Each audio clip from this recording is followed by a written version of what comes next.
Úgyhogy mi a mai adásban bizony lucanapi boszorkányokat is készítettünk, és most következzen a lucanapi boszorkány divat bemutató show. Gyertek, nézzük meg együtt!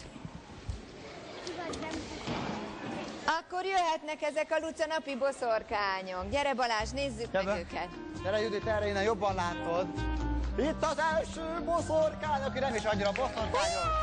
Két szoppal érkezett, érdemes megfigyelni a harmonikus öltözetet alul, fölül. Olyan nagyon divatos és könnyű szellős, nyáron is lehet hallani. Neki a kalapja nagyon izgalmas. Igen, kihívó. Kihívó. Érdemes megfigyelni a csizma és a szoknya párhuzamát, a fekete szín. Ez akár esküjének is jó lenne.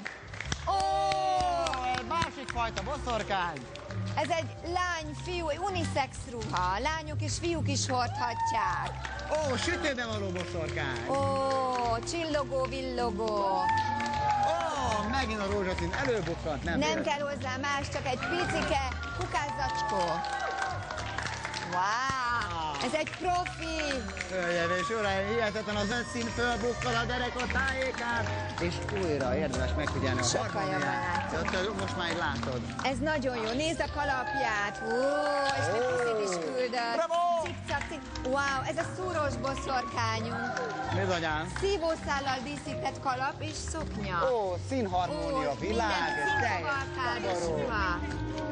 Magasságnövelő sapkával. Ápol eltakaró, mindenféle boszorkányoknak ajánljuk. Ez nagyon különleges, egy csuhával és egy ilyen kókuszszoknyára emlékeztet. Ezek a páros boszorkány barátnők. Mert a baj nem jár egyedül.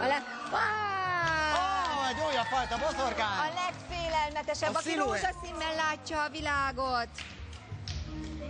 És kérünk egy utolsót, mint az igazi nagy sóban. Gyertek egy nagy utolsó sót. Egy nagy tapsra jöjjön mindenki. Én a dupla-coppos, aki még emlékszik rá.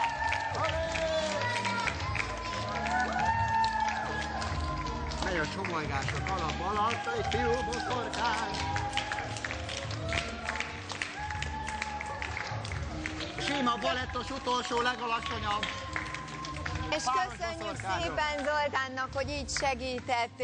Miből készültek ezek a szép boszorkány jelmezek? Gyorsan, ha valaki ott... Szemetes zsákból, papírokból, tüllből, szívószálakból, minden ilyesmi, ami akár még otthon is fellelhető. Hát köszönjük szépen, és gratulálunk a fantasztikus bemutatóhoz. Csüccsenjetek le! És akkor most...